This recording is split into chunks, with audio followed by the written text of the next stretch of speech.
Good morning, everyone. Welcome.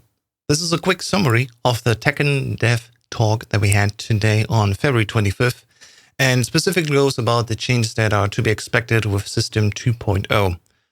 Tekken 8's second season, or 2.0, will go live on April 1st for most of the world, or March 31st for those who are further in the east.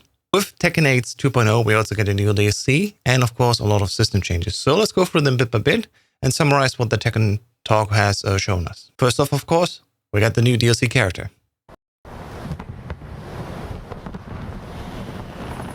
And of course, as it was confirmed already by leaks and suggestions, yes, Anna Williams is coming back. She's going to be the first DLC character here for Tekken 8 once Season 2.0 starts, and will also release with April 1st when Tekken 8's 2.0 system will go live. And yes, instead of guns, she has a rocket launcher now.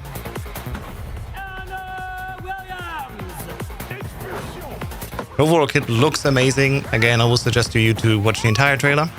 And of course, we're gonna get also an entire Tekken talk just about her once we're closer to the April 1st release of the new system and of course their DLC.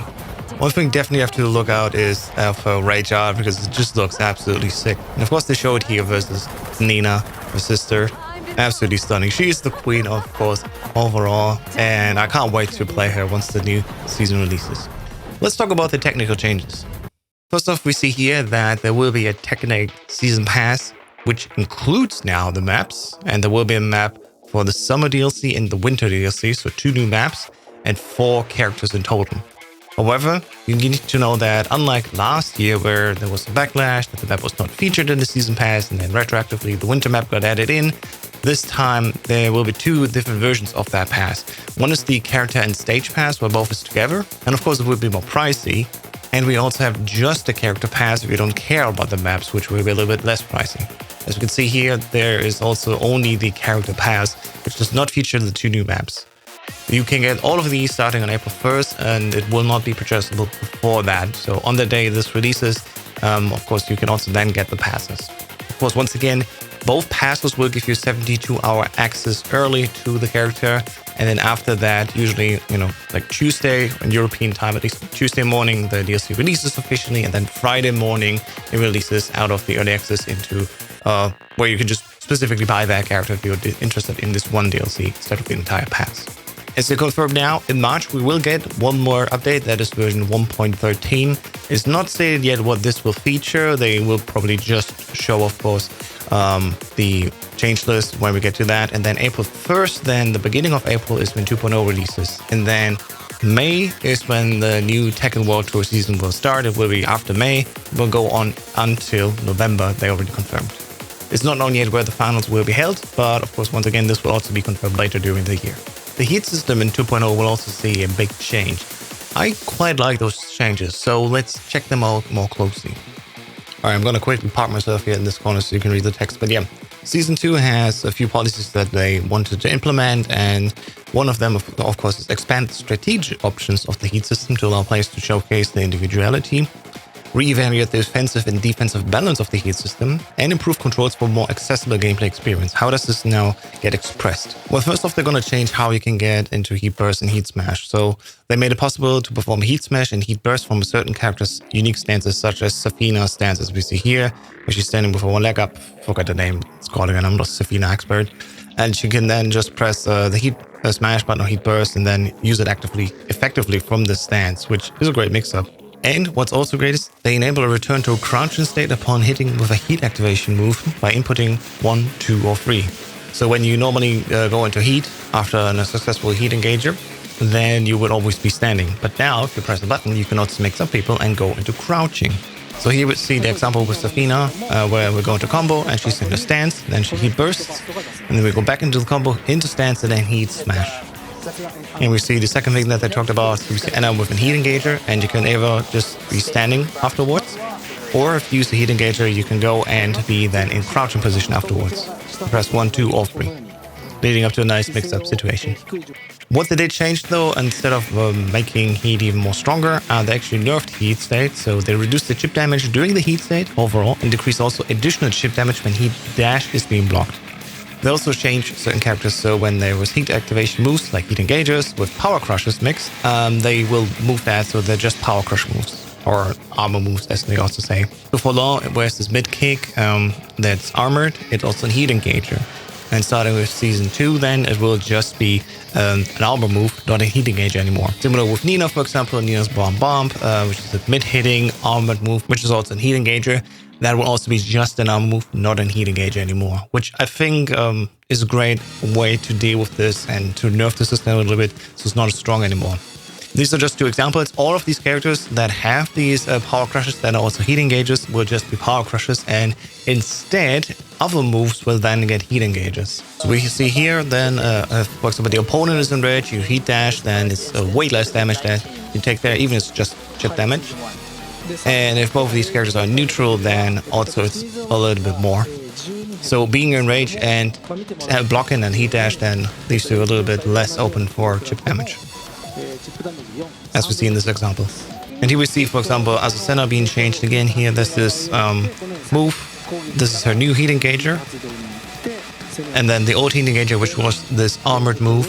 You see here. There you go. Now it's just an armored move. It's not also additionally a heat engager. This has been basically separated. This is probably the biggest thing for players right now. Allow lateral movement toward the foreground from crouching state. So in case you didn't know, if you were crouching, you cannot just double tap down to go into the foreground, which is a huge change and definitely enables more sidestepping. And additionally to that, sidestepping gets buffed even more. So they also made it so that sidestepping can be pre-input, and at the start of the round, you can also have a much easier time with the inputting of those moves. So say they implemented a slight input buffering at the start of the round. So you can even first frame do all your things that you want to do, for example, sidestep. We can see it here in this example as Dragunov was forcing Jin to be crouching. From crouching you can SSL, and now also you can go SSR, which evades then the kick here, which is the follow-up after this move. SSL still hits, but SSR then can actually evade after this forced crouch move. Here we have a second example here with Law, where, let's see it.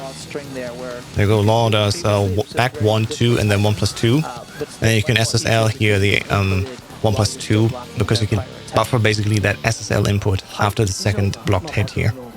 Great way to improve the sidestepping and to buff this set of options for your defensive play. And yeah, now it's time for the rank specific changes. And those are huge. So the rank system will be overhauled entirely. I can say already that we have a rank reset, and like overall there's a lot of changes coming to Season 2. It will not be comparable at all anymore to Season 1. And I think there are great ideas that they're gonna change here. So in Tekken 8 Season 2, the matchmaking will be based now on your skill level, and the goal is to create a competitive and fair point system. Additionally, they also want to develop an environment that maintains goals and ensures long-term enjoyment. So how does this actually look like? So first, they're gonna mitigate the disparity in matchmaking. They're gonna revise the ranked match point system, and also there will be a rank reset, and they're gonna add new ranks. So until now, the Tekken power was used for matchmaking. I'm currently at Tekken power 220,000, and I will be matched with people that are around that range, sometimes even 230, 240, and lately I had even one person that was 270,000. The lowest power that I was matched with was around 180,000, and below that I don't even meet people really. Now they're going to change that. It's not going to be based on Tekken power anymore. Instead, it will be based on your character with the highest rank. So if your character, for example, is the Tekken King, and you're going to play on an alt character that's Fujin, you will still be matched with people that also have as the highest character a Tekken King, as an example. It also will change how your secondary characters will be ranked up according to your highest ranked character. Currently, as it's working, for example, if you get a Fujin with a character, all your other characters will be automatically lifted up to at least Eliminator, which is one rank before Red ranks Gayu. Now they're going to change it. So we see the example here. If you were to be promoted to Raijin, all your alt characters are on Gayu. If you go to Tekken Emperor, all your alt characters will be Flame Ruler. Now it will actually be increased. So now the difference between your main and your alts are actually smaller. If you reach Fujin, you already have automatically all your alt characters on Mighty Ruler, which is just 3 ranks difference instead of 6 what it was before. And if you reach Tekken King, now all your alt characters will be all Fujin. Currently, before Season 2, if you want to have all your alts to Fusion, you need to reach God of Destruction. So they actually move closer together where your main and your alt characters start on. Additionally to that, also, they will change the search options. So you can now also have same rank only explicitly. So you can only be matched with Fujins if you're Fujin and Raijin if you're Raijin and so forth. And also the same rank restriction option can now be used in quick match options. So previously, quick match, there was no such rank limitation in search. And it was purely going off Tekken prowess. Now, actually, it will allow you to also have the rank restriction here in the quick match search. They will also now change how the points will be calculated and at which points you will rank up, which gives you also a better meaningful rank than later. And also the fluctuation between these ranks should also be mitigated. And they do this in quite a good way here. So they say here, against the higher ranked opponent, if you win against the higher ranked opponent, your point increase was just medium. Now it will actually be quite large, they say here. And if you lose against the higher ranked opponent, your point increase was medium, so exactly the same as you would win. Now the point increase will be small. There's no concrete points that they said here, the amount of points that you would win or lose, but at least the way it works is, say, for example, someone is actually way higher in points and you win against them, you really get rewarded for that. And of course, if you lose against them, it's like, yeah, they're higher ranked, it makes sense that you lose to them. So you are basically expected to lose, and your point loss at least will then be also not as big. However, on the flip side, if you lose against someone who is lower ranked, your point increase will be larger. And if you win against the lower points system, and if you win against the lower ranked opponent, then of course your point increase will also be small. It is relatively similar to what we have with the Glyco V2 system, right? Because if somebody is way, way stronger than you and you beat them, that really shows you outskilled him in this match, right? And then, of course, because of that skill difference, as being pointed out here in points, then, of course, your increase will be much larger. The biggest change that I think is important here for especially people that try to climb ranks and that sometimes just have the facts happen that you have two very strong opponents afterwards and you just lose all your progress again. For example, for me, I'm just reached Fujin. I meet two characters that I haven't played in ages. And I immediately go on a loss streak and then also immediately lose that new rank that I just got. They will remove the consecutive loss penalty, which I think is a good thing because they also additionally, as I explained earlier, changed the way you lose points in general. So probably can be if you keep losing against lower ranked opponents and your points are way higher that you lose because of that, then you will also demote quickly. But if you lose against strong opponents, unlike where it is now, where you actually get extra punished if it happens to be your third loss in a row, now this extra loss of points is not even there anymore. It will be purely based on if you fight stronger or weaker opponents, if you lose or win to them, which also makes a more consistent point reduction system regardless of loss streaks, which, yeah, that's a great thing that they do it like this now. At the same way, they're also going to enhance the winning streak bonus. So in Season 1, there was only a winning streak bonus for blue ranks and above. So after each third win, if you have a third win, you get extra points for that. Now in Season 2, it's going to be red ranks and below that will also get additional points. And also this will start after just 2 victories. So if you have 2 wins in a row, you also get a bonus here. Meaning in the first 2-2 setting, if you're in red ranks and below and you beat an opponent immediately back to back, so it's a 2-0 win, for example, for the second win, you do get an extra set of points here, which hopefully will also maybe help with people just do one and done you. Could be quite nice. Even if they match you back and then it ends up in a 1-2 win for the opponent, then the opponent also benefits from that.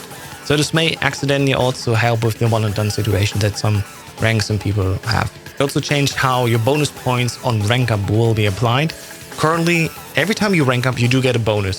Sometimes up to 1,000 points or more even. In the gold rank system, 2,000, I think. And what they change is they actually give this bonus only when you reach a new rank for the first time. So if you go from Fujin to Raijin and you do get your regular points, which is like 400, I think, and then you get another 600 extra on top because it's the first time you promote, great. Currently in Season 1, if you then demote and promote again, you still get the exact same points and end up in a situation where you just demoted, then immediately promoted and you end up at way higher rank than you were before you just lost. In Season 2, this will change. So if you just demoted and then promoted again, you will stay at the beginning of this rank. You will not get an extra boost to be even higher in the middle of the rank again.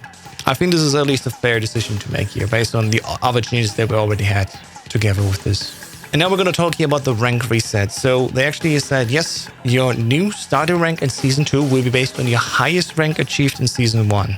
And they explicitly said if you are Tekken King and you demote, you still will be considered as Tekken King for the new rank reset. So you can play as much as you want, and if you reach the highest rank possible in Season 1, God of Destruction for example, and then you demote again down to, let's say, Tekken God, you will still be considered a God of Destruction for this rank reset for Season 2.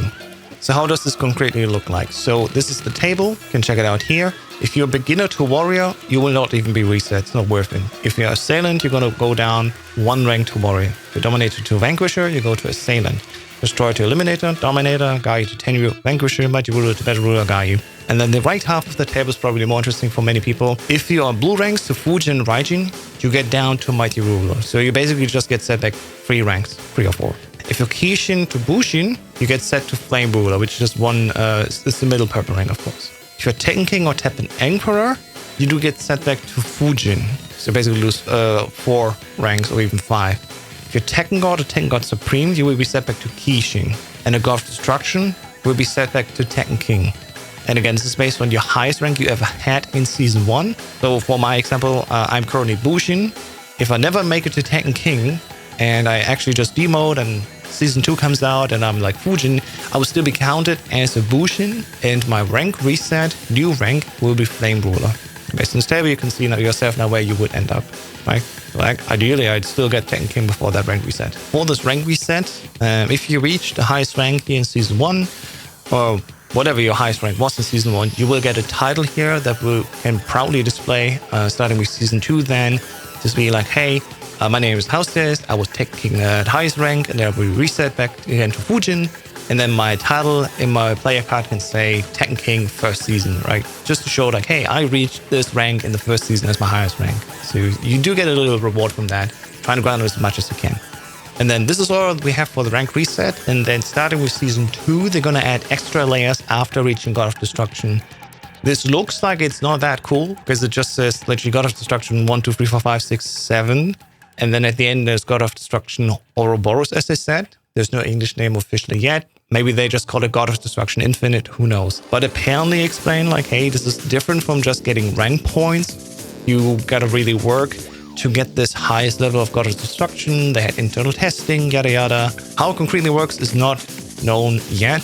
Apparently, you can collect some sort of point system, which is different from rank points. And then if you gather all 7 of them together, similar to Dragon Ball, as they literally said in this talk, then you have the chance to get God of Destruction Ouroboros. Again, for details how this specific post-God of Destruction level works, we're gonna find out, I guess, closer to the release around April.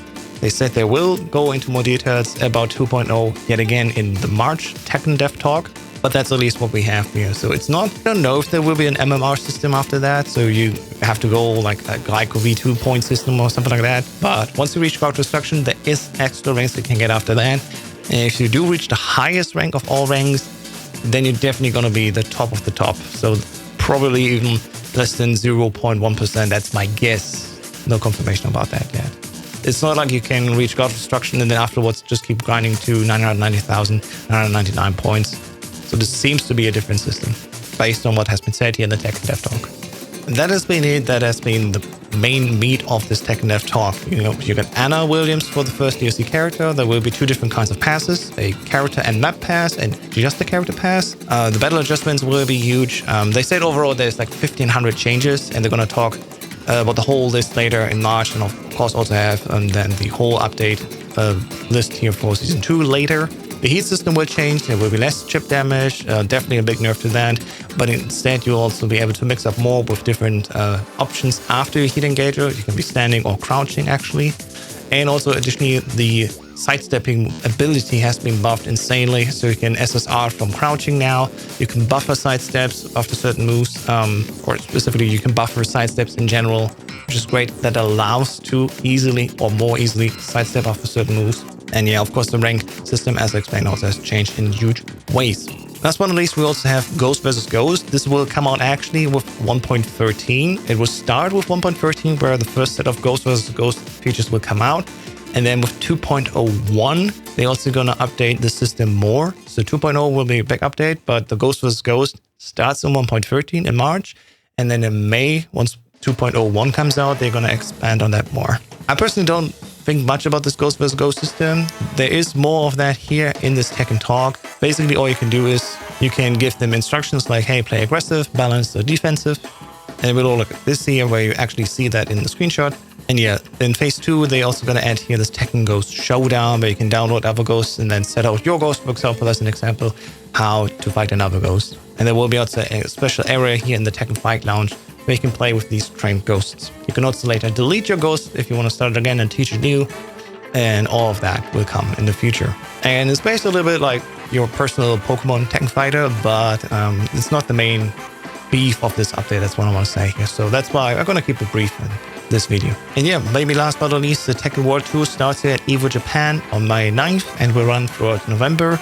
There will be more Master and Challenger events scheduled and going to be announced also later as well. There's more like little promotion updates and other game updates, but cut them out basically for ease of information. Because I still think that most people that watch this channel at least are interested in see how the game balance will change, how the system will change, and how rank systems will change. And there we have finally a lot of information, a lot that I think sounds quite good. And of course, you can let me know down below in the comments what you think about these, and see you in the next video. Bye-bye.